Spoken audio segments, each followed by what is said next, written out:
Bonjour et bienvenue. Aujourd'hui, on s'attaque à un mystère du quotidien. Un de ceux qui se réveille chaque automne, le thermostat. Personnellement, j'ai souvent l'impression d'être face à un dilemme impossible. Soit je me résigne à avoir un peu froid chez moi, soit j'accepte une facture d'énergie terrifiante. Il n'y a pas de juste milieu, quoi. C'est pour ça que quand je suis tombé sur cette analyse intitulée Thermo Wisdom, Heating for Comfort and Savings, la sagesse thermique, le titre m'a interpellé. Il promet une sagesse, pas juste des astuces.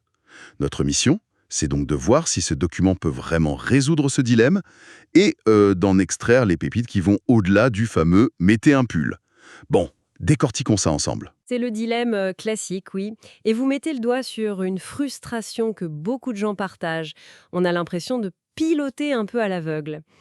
L'approche de ce document, elle est intéressante parce qu'elle ne donne pas une solution miracle, mais plutôt une méthode, une sorte de philosophie en 4 temps.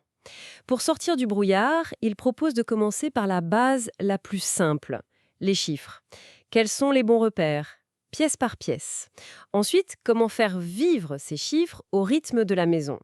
Puis, comment les adapter, parce qu'un loft moderne, ce n'est pas une vieille ferme. Et enfin, comment la technologie peut devenir notre meilleur allié pour tout orchestrer sans même y penser. C'est une démarche progressive, en fait, pour reprendre le contrôle. D'accord. Une méthode, ça me parle plus qu'une simple liste d'injonctions. Alors, allons-y. Première étape, les fameux chiffres clés.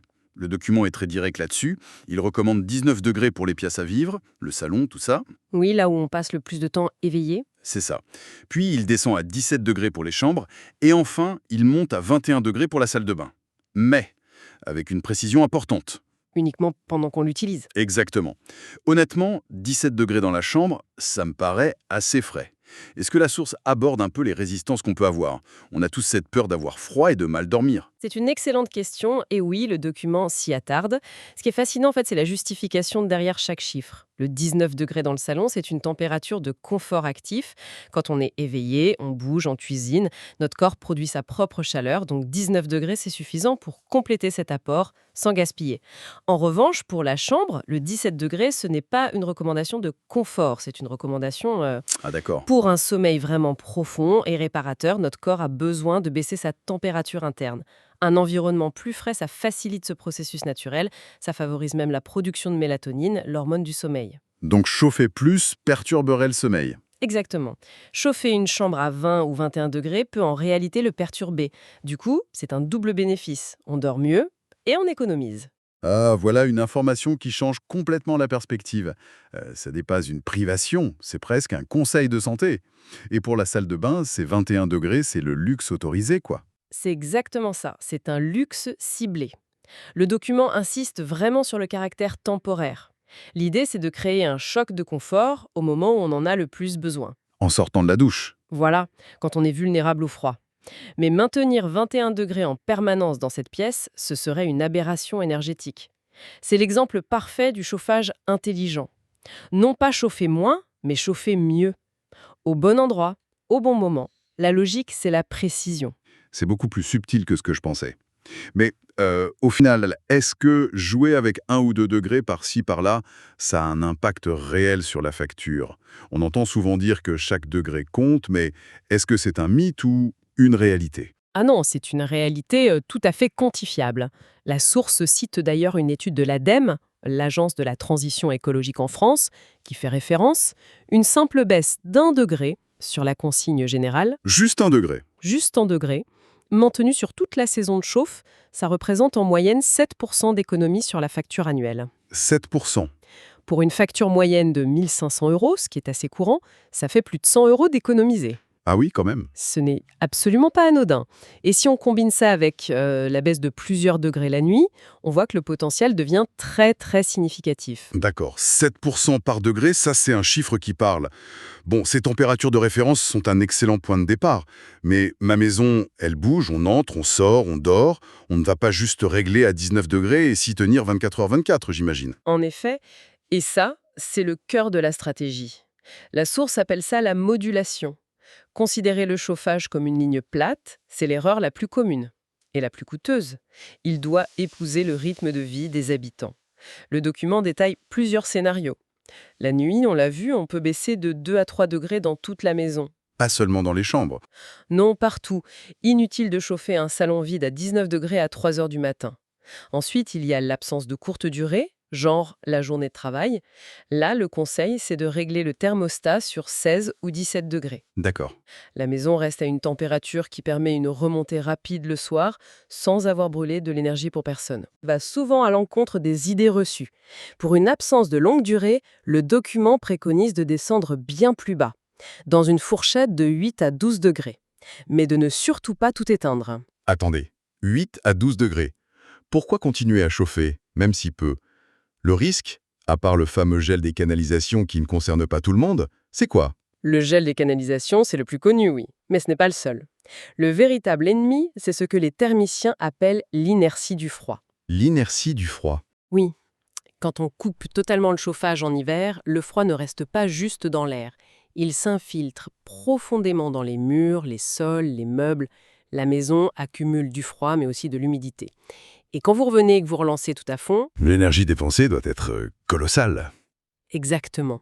On ne chauffe pas seulement l'air, on doit chasser tout ce froid et cette humidité qui sont stockés dans la masse même du bâtiment. Maintenir 8 à 12 degrés, ce n'est pas pour le confort. C'est pour préserver l'équilibre thermique et hygrométrique du bâti. Le redémarrage sera beaucoup plus rapide et au final bien plus économique. C'est fascinant. Donc, couper totalement le chauffage, c'est une fausse bonne idée qui peut coûter cher au redémarrage. Cette idée d'inertie me fait penser à autre chose. Ces règles ne peuvent pas s'appliquer de la même façon partout. Entre mon appartement moderne, très bien isolé, et la vieille maison de campagne de mes parents, qui est une vraie passoire, la stratégie doit être radicalement différente, j'imagine. Vous touchez au troisième pilier, la personnalisation. C'est absolument crucial. Appliquer ces chiffres sans discernement, ce serait une erreur. Un bâtiment basse consommation, c'est comme un thermos. Il conserve très bien la chaleur. Donc on peut baisser le chauffage bien avant de partir. Voilà, la température ne chutera que très lentement. À l'inverse, une maison ancienne mal isolée, c'est un panier percé. Dès qu'on coupe, la température plonge. Dans ce cas, baisser de façon trop agressive n'est pas forcément judicieux parce que la remontée sera très énergivore. Il faut donc adapter la modulation à son propre logement. Donc concrètement, comment on fait ? On sort un thermomètre et on fait des expériences pendant une semaine, ça peut devenir un peu intimidant, voire un second travail à plein temps. C'est une approche possible pour les plus motivés, mais le document relaie une recommandation pleine de bon sens. En cas de doute, faire appel à un professionnel. Un chauffagiste. Oui, un diagnostic rapide permet de comprendre comment votre maison respire thermiquement. Le technicien, il ne va pas juste régler le thermostat, il va évaluer l'isolation, le type de radiateur, le volume des pièces. Et il va proposer une courbe de chauffe personnalisée. C'est un petit investissement, mais qui peut débloquer un potentiel d'économie énorme. C'est vrai que tout ça est logique, mais honnêtement, qui a le temps et la rigueur de jouer au chef d'orchestre du chauffage tous les jours? Penser à baisser en partant, anticiper le retour, ajuster pour la nuit, c'est une charge mentale considérable. Ça me rappelle un peu les disputes familiales sur qui a encore touché au thermostat. Et c'est là que la technologie entre en scène.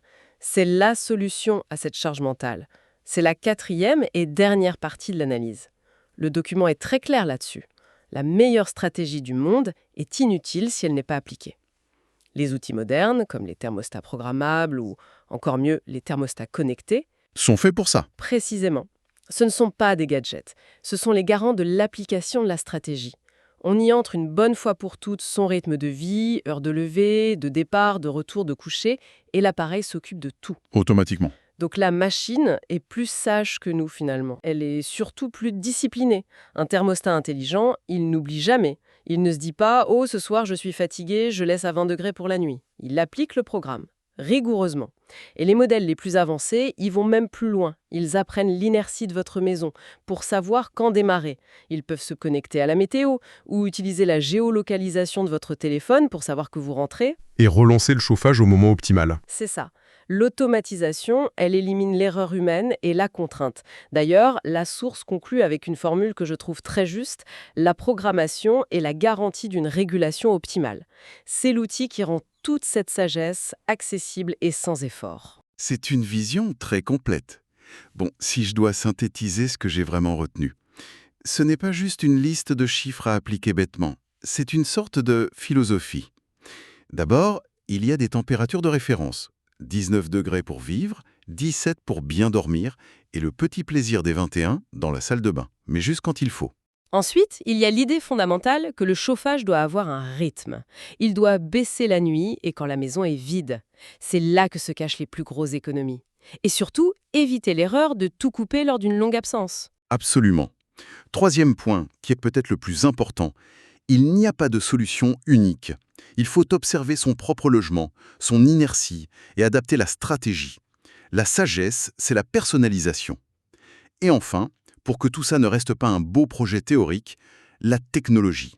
Un bon thermostat programmable, c'est le pilote automatique qui applique la stratégie à notre place. C'est une excellente synthèse. Et pour conclure, peut-être qu'on peut ouvrir sur une dernière réflexion. Une pensée qui prolonge les idées de ce document.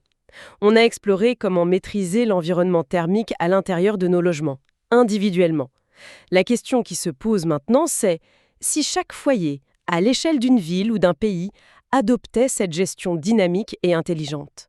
Si on passait de millions de thermostats fonctionnant de manière un peu chaotique à des millions de foyers dont le rythme thermique est synchronisé. Comment cela transformerait-il notre demande énergétique collective? Comment ça changerait la pression sur les réseaux électriques lors des pics de froid de 19 heures? On passerait d'une multitude de batailles individuelles contre le froid à une forme d'intelligence collective au service de notre résilience énergétique.